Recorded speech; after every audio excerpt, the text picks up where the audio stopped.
You Right. can literally go up to anybody and Right. go to a coffee shop, bring your laptop and be like, hey, can I buy you a coffee to answer a couple questions for me? And it's like, okay, open your website. What do you think this is? What do you think it's about?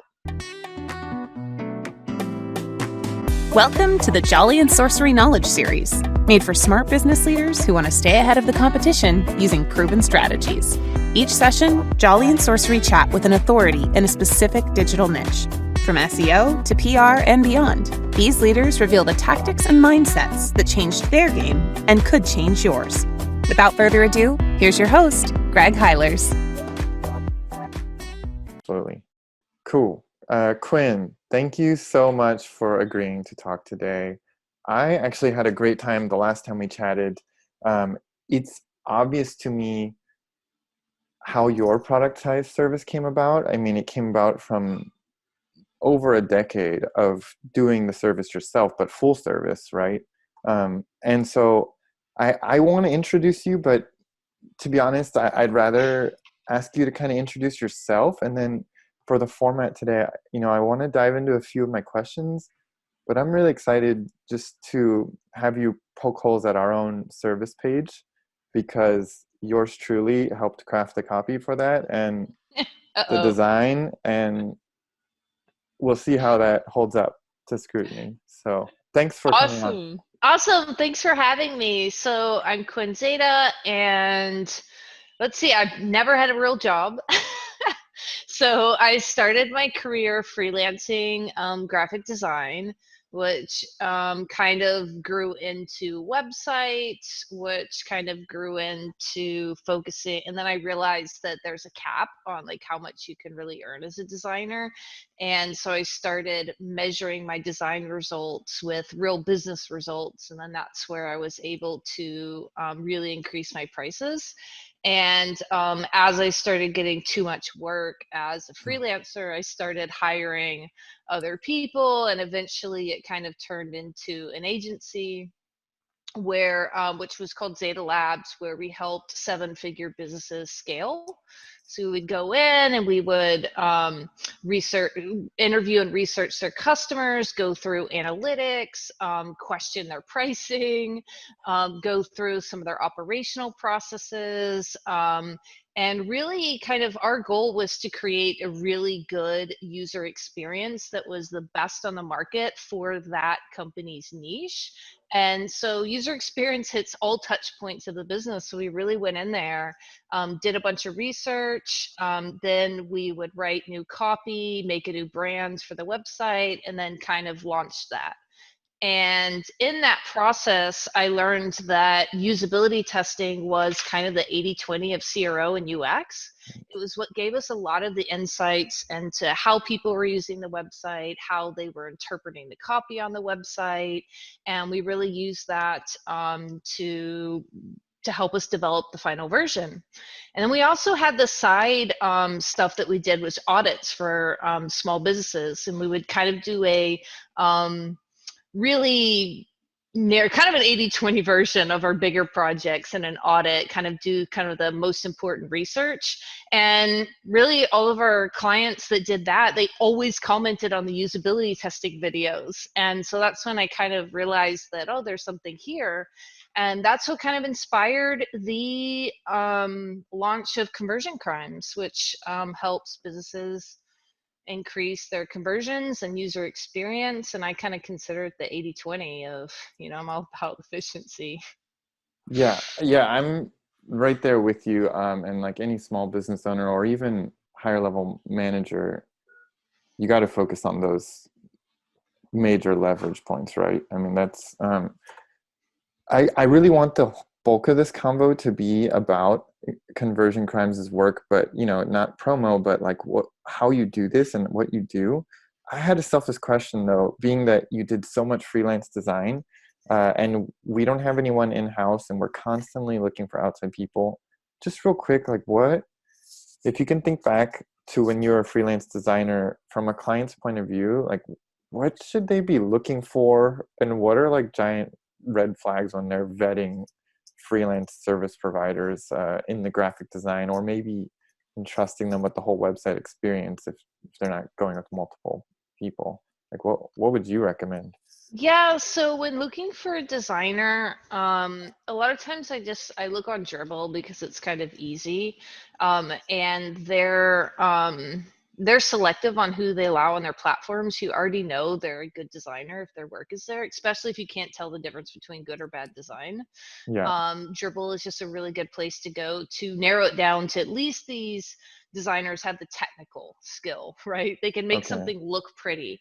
But then when it comes to websites, you don't necessarily want someone that can just make things pretty, because making things pretty is not what actually converts users, right? So you can have the prettiest design in the world, but like if it doesn't actually convert, it's completely useless. And you can have an ugly design that converts, and who it cares? doesn't look good, but it works, right? And so when I'm interviewing designers and stuff, I always want to know about their process. Like, how do they do their work? Do they just like mess around until they kind of come up with something? Are they thinking about it? Are they sketching? Like, what is their process, whatever it is? And then I usually like to look at their portfolio and see if they have similar work to kind of what I'm looking for, to at least like kind of in the ballpark. And then I want to ask them a question on it. It could be any question. And it's just like, why did you design this that way? Like, why did you do that? And it really doesn't matter their answer as long as they have an answer. And that's not like, oh, it just looked good. Oh, like whatever, that's what Amazon did. Or like whatever the answer is, you want it to be something like, oh, I put that there because in the analytics we saw that blah, blah, blah, blah, blah. So we did it this way so that users would understand this, or like some kind of strategic reasoning behind why they put something there that's not just like, oh, it looked good, or oh, that's what like whatever website did, because what works on another website might not work on another website. It's all contextual. So those are kind of the biggest tips for hiring designers, I would say. Oh, like I said, selfish question. We didn't ask 2 out of 3 of those. We didn't do. I mean, lessons learned, right? Like we saw some pretty things that didn't align with what we wanted, and we thought, well, if they can pull that off, they could probably pull off our idea. So it sounds like we missed the boat there, and we also didn't ask the why at any point. So great, thank you for those. We'll see the end results in a little bit. Not to knock our designer, because I think it's an interactive relationship, right? If the person commissioning the work doesn't know what they're doing, that has an impact. So yeah, it's hard. You know, it's hard hiring people and kind of knowing what to look for and stuff, especially if you don't really know stuff about the industry. So yeah. yeah. Yeah. Okay. Well, let's flip that question in the context of doing like user experience, testing our Mhm. own site. And I think maybe I'll drag a question in here from later on that I'd planned. Like, let's say we thought we could leverage a tool like Hotjar Mhm. to do this. Do we have any hope to do that as a business owner who knows nothing about UX? Or like, is that a feasible thing to do, or are we really just misusing our time? I mean, this isn't meant to fish out any particular answer. I'm just curious what you think. Is this a DIY-able thing, or are we better outsourcing? Yeah, so like with Hotjar and stuff, what's great about it is they have like a free plan, and it does give you quantitative data, right? So you can kind of see like where people are leaving, like what the heat maps and what people are doing, but you have to be able to analyze that information. And a lot of times you can understand like, okay, there's a problem here, but you don't understand really why it's a problem, right? And so with Hotjar and stuff like that, it kind of takes someone that's kind of knows how to read that data, has the experience and intuitiveness to understand what that problem might be or why people are having that problem. And that's actually why I kind of love conversion crimes, not to like kind of bring this in, but it's like with usability testing, it's literally someone recording their screen while they're going to your website for the first time and talking you through what they're doing and why they're doing it. So where on Hotjar you can see like, oh, this person was going here, like why are they going here? With usability testing, you can see they'll be like, oh, I'm going over here because I'm looking for this thing. Oh, it's not there. Where would it be? Okay, I'm gonna go look over here. Okay, it's not there either. Okay, now this confuses me. Like, and so you can understand exactly their experience rather than just kind of seeing the GPS coordinates, right? And creating our own narrative for why they did what they Yeah, did. That exactly, makes a ton exactly. of And the sense. difference, like a key difference between like Hotjar and like or analytics or whatever in usability testing is that anybody can watch a video Yeah.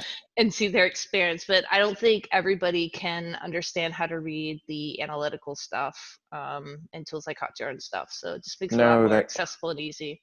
makes a ton of sense. I could easily see it being another tool that we sign up for. We click run test, and then we're like, what the fuck do we do with this? I don't know what we do. So that's really cool, and I appreciate that. And to put you on the spot, Mm-hmm. this is the main event of our talk, I think. I'm just really excited and appreciate you. If you would, can you tear apart our own, or tell us what's amazing about it, our own service page? I mean, if you want, I can share. Okay, you got it. So this one, right? Yeah. Yes. Yeah, so the kind of the first impression here is I guess the design looks a little bit dated. Mm, I know that it's meant to kind of have this piratey feel and stuff, but it's right. not super legible against this kind of background It that's was super even worse busy. before we had like really out there font, and everyone was like, guys, I know the piratey thing, but you need to stop it. Nobody can read it. So Yeah, like with modern design, it's kind of like you have to keep things simple, but then have touches of pirate, got right? it. Without going full on pirate. Got And it. you know what? This comes from someone that is a pirate. I love pirates. I I had a know. pirate flag on my house for like years. What? No, I did not Yeah. know that. Well, I love your branding too. So you're obviously not saying, look, don't have a brand. You're just saying, be, if I'm interpreting this right, like be careful where and when you try to deploy that branding. It's not that maybe the text needed to be branded necessarily. Yeah, you want to find like places where you can hint at it and add that embellishment, but not go full throttle on it. mm, You know what I mean?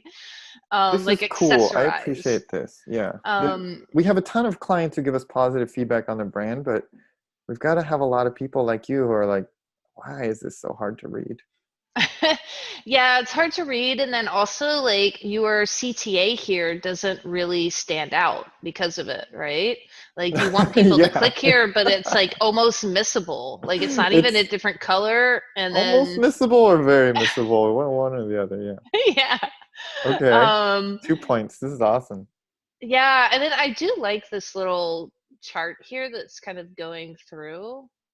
This was such a hit, at least for services that do what we do at a lower quality level have Mhm, knocked off this exact design.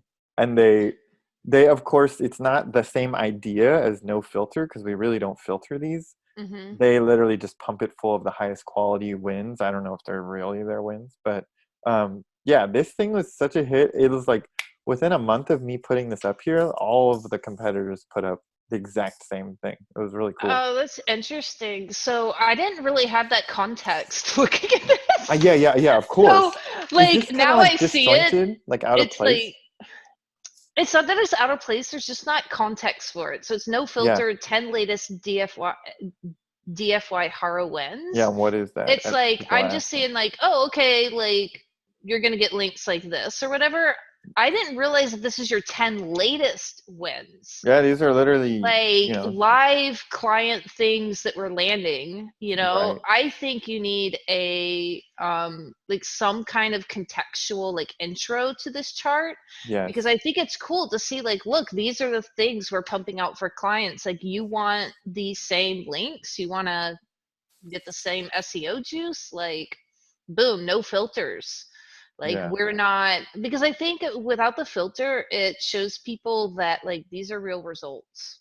Right, and You you can haven't see the no cherry values. Yeah. picking. Yeah, exactly. I mean, we Real cherry pick in results. the sales messaging, obviously, and but Yeah, like with stuff around, like the testimonials and things like that, right? You kind of yeah, cherry pick that. But this is super cool that you haven't cherry picked this. Like these are real results and really good results at that. So it depends on the day, but yeah. yeah, looks good today, thank goodness.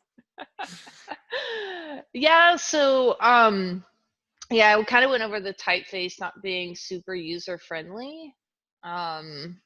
They don't they don't really kind of go together, and I don't really know how to No, explain that no, it's off with in the background images. I think that's what kind of makes it look dated, and kind of what we talked about earlier. You've got like all the pirate references in the background. This would look so much cleaner if you just took out that background image, and then it's like, oh, here's the pirate theme, right? okay. So you can And keep stuff like that. Interesting. yeah, I mean, or like here, it's like the gold coins here, right? So you've got all these different images that are like saying pirate. It's like, what's your favorite one? Pick one. Okay, okay. So it Because didn't need.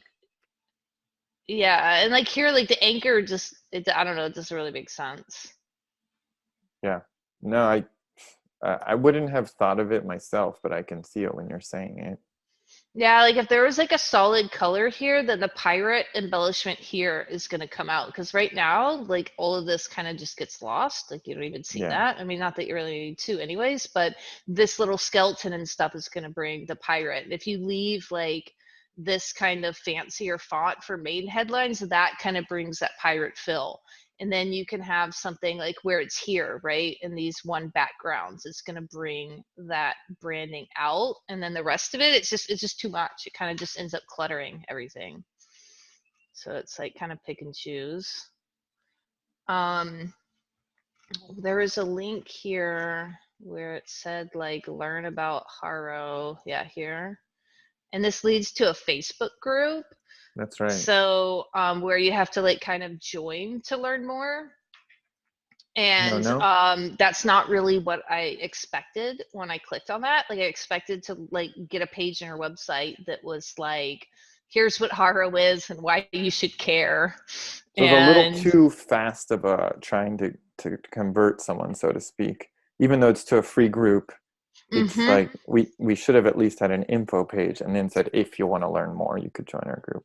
Yeah, because like when it's learn about Haro, I think, oh, I'm going here to learn about Haro. I expect to go to a page on your website, which is actually a common mistake people make. They link to something, but you don't give people like my expectations are mismatched, Yes. right? Because I'm expecting to get a page that's learning about Haro, and now You're I'm going going to to a Facebook. Facebook group, so I'm surprised one, I'm confused the other one, and so I'm not likely to really sign up because I clicked on that because I wanted to learn Hmm. more about Haro. I didn't click it to join a Facebook group.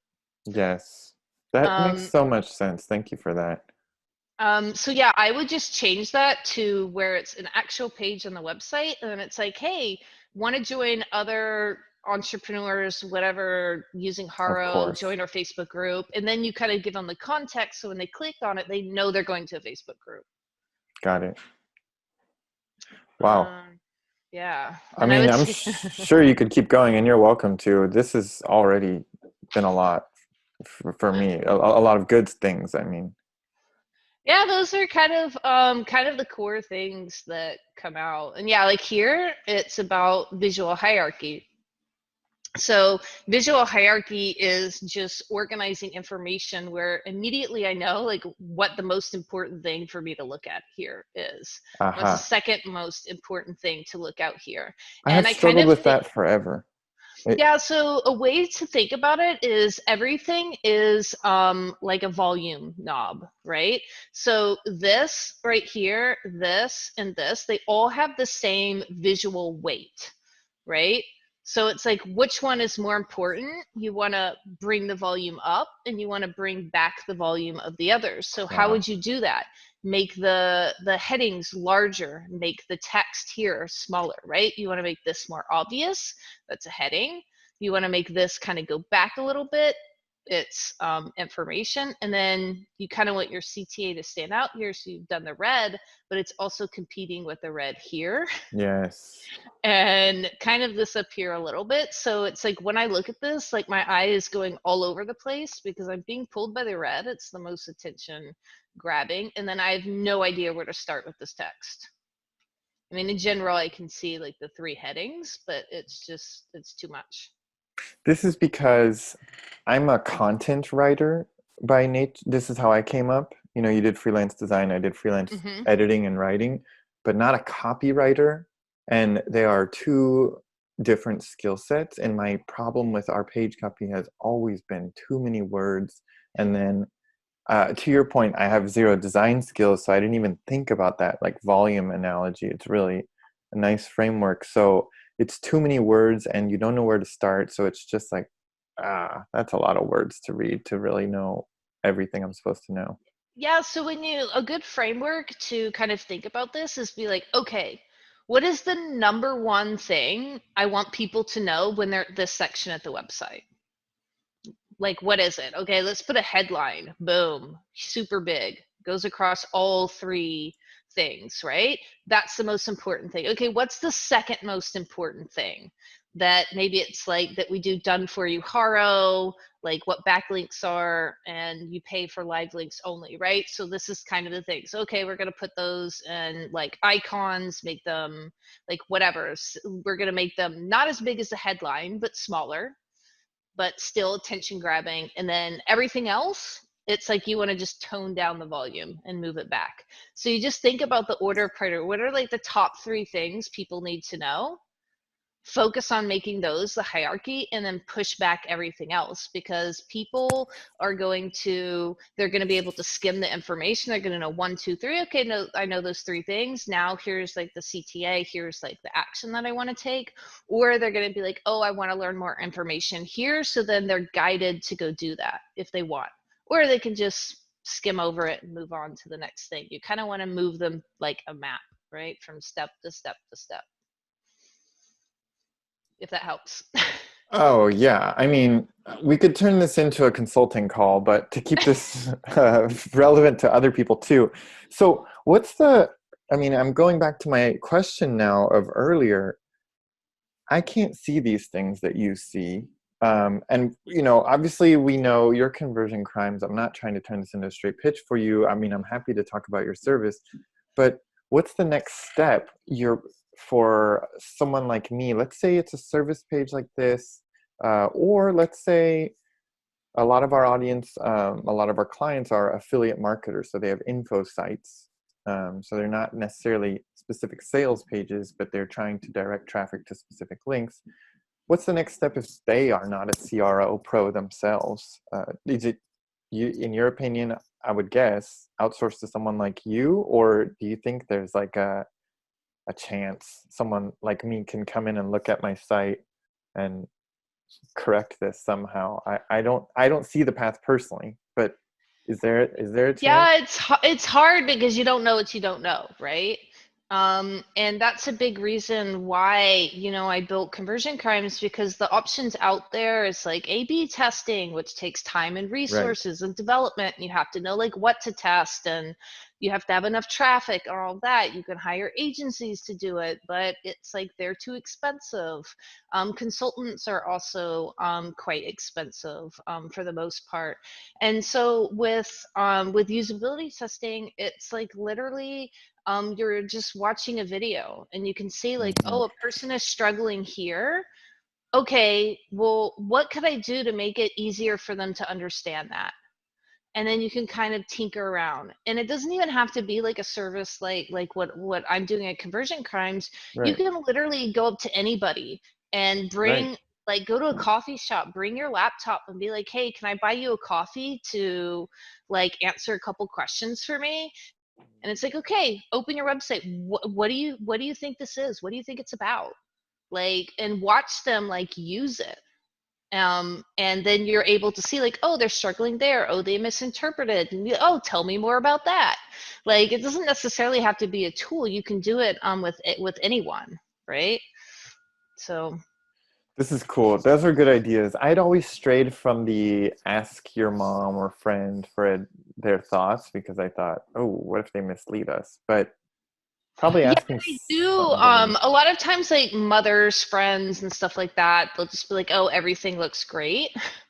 That's why Yeah, I just kind of like go to a coffee shop and ask like a random I person and gotcha. buy them a drink. And it's like, look, I made this thing. I want to know if you understand what it is and get feedback and understand where you're confused or whatever, and kind of give them that context. And then they're able to kind of say, like, oh, yeah, this is confusing here. I don't know what I'm supposed to do here. And you'd be like, okay, now I want you to like, find a backpack on the store that can fit a 15-inch laptop. Can you do that? And then like watch them try to do it and figure it out. And that's what's going to give you the insights. If you ask feedback from your mom, you say, oh, it looks great. Your website's amazing. It Like, does. Yeah. Yeah, I know. Exactly. Okay. Well, that's really practical. I appreciate that. That's something anybody can do. But yeah, and it also, doesn't have to be, and it doesn't have to cost a lot of money, right? It can no. cost nothing. Yeah, well, that coffee. Yeah, yeah. Um, but that aside, the reason I was attracted to what you're doing is because you found the middle ground. You used to do full service, and Mhm. I had so many more questions for you about what you were sharing about our site, which goes into the full service consultation. I think, our positioning. I wanted to ask you, how do we separate our two brands? We have the other link at the top, but there's so many other things. But that's why I like what you're doing at Conversion Crimes, because the entry point with a productized service is, it's such a more relaxing way to get into UX. I could see a smaller company like us approaching you and thinking like, oh, we're going to get some good insights here without managing the testing ourselves. So I really appreciate everything you shared right now. There's probably something I forgot to ask or even talk about. Like you said, don't know what you don't know. Is there anything you think I might have would have been good if I'd brought up or asked you about? Mm, I can't think of anything. Well, that's okay. Let's see. That's okay. I want to point people to conversioncrimes.com. And Quinn, is there anywhere else they could look for you if they have a follow-up question? I'm going to link to it in here, obviously. Yeah, if you Google my name, I'll come up everywhere. Yeah, But yeah, Twitter. I like Twitter, Quinn Zeta. You can awesome. email me at quinn@conversioncrimes.com. Awesome. Our LinkedIn as well. But yeah, I've got an easy name, so everybody finds me. Yeah, for better or worse, you got a great name for remembering. So, Yeah, actually, I was just complaining the other day because I placed like a job ad on We Work Remotely, and it had my name in it.